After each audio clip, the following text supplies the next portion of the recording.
Welcome back, subscribers, and hello YouTube viewers. On this occasion we're off to look at an abandoned steel mill. Now the steel mill used to be a company called OneSteel and they were based in Somerton.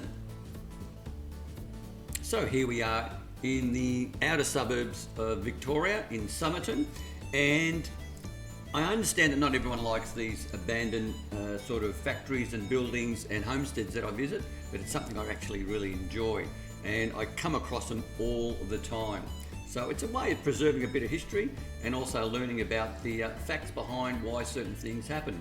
Now, I did do some research, and this is the research that I've discovered about this place called OneSteel. Now, according to a news media report, it was said that in February 2008, OneSteel will close 2 steel bar mills in Melbourne and Newcastle and sack 270 workers by December 2008 in an attempt to slash costs by up to $30 million a year. So from that statement I can sort of surmise that this has been vacant since 2008, and the main reason for that is to save money. Now, the news article back in the day stated that the country's second largest steel maker, which is that OneSteel, yesterday made the announcement that the closure was part of a 6-month review of operations following the $1.9 billion takeover of Somerton Steel late last year. So obviously the takeover occurred in 2007. Unions accused OneSteel of using the takeover as an excuse to close plants. Steel producer OneSteel has announced 90 jobs will be lost at its Melbourne bar mill plant due to the company restructure, and has decided to close its plant at Somerton, which employed 90 people, as well as shedding another 180 jobs from one of its Newcastle mills. So one can assume that they've got mills throughout Australia. It is stated that the company will help the workers find new jobs. Unions, however, say the closure of the Melbourne steel mill is unnecessary. The closure will reduce its production of bars used to make parts for trucks and heavy machinery by 500,000 tonnes. Well, I guess maybe they're sending all the raw material to China to make it cheaper, but that's another story. OneSteel will now consolidate bar manufacturing at its mills in Laverton and in Sydney, while production will be doubled at the Walkaround mill in Newcastle.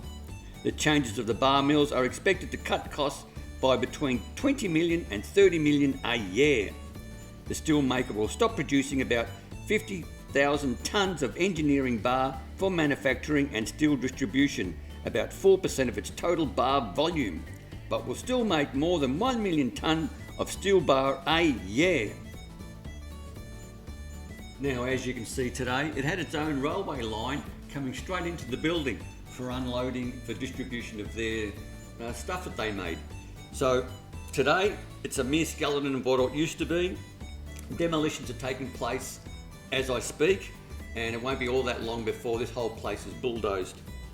Security is extremely high, and anyone with any sort of antisocial or criminal intent in relation to dumping stuff or trying to steal stuff, you will be detected without a shadow of doubt. There is not only cameras by the construction company or the demolition company, but also I believe there's quite a number of council operated cameras in the area too. You'll soon see why, as dumping of rubbish seems to be a big problem in this location. Now, after that quick review and a bit of history, I looked at the real estate value of this property just for my own curiosity, and I thought it was quite bizarre, and let me explain.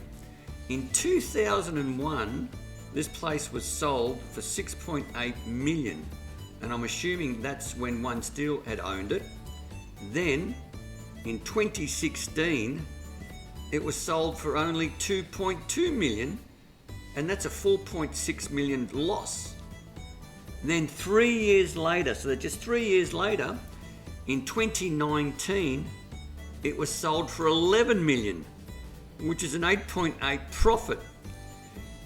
Now, I don't know what's going on there, but it seems quite odd that in 2001 it went for 6.8 million. In 2016 it went for 2.2 million, and then suddenly in 2019, just 3 years later, it got up to 11 million. Obviously someone's done some research and kicked a major goal. But anyway, without further ado, let's continue on and look at the sights and sounds of this location.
Unfortunately, once again, we have rogue or cowboy people who collect tyres from tyre places. This is what I'm only assuming, or truck tyres that are no good and no longer roadworthy.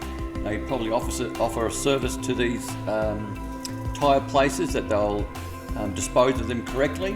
but instead they come to vacant land and dump them. Very disappointing. It could even be some of these tyre places that are trying to save $1 by dumping it also.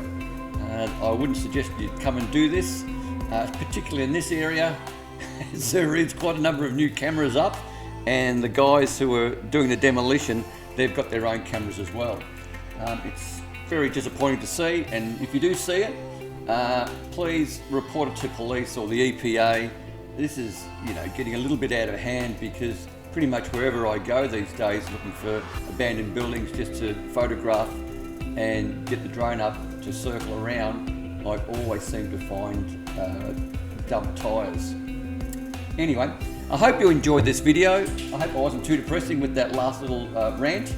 But if you did like the video, by all means, click on that like button or that thumbs up icon, and please consider subscribing. Subscribing doesn't cost you 1 cent, and it really helps out the channel immensely. But most importantly, stay safe, commute safe, and have a great day.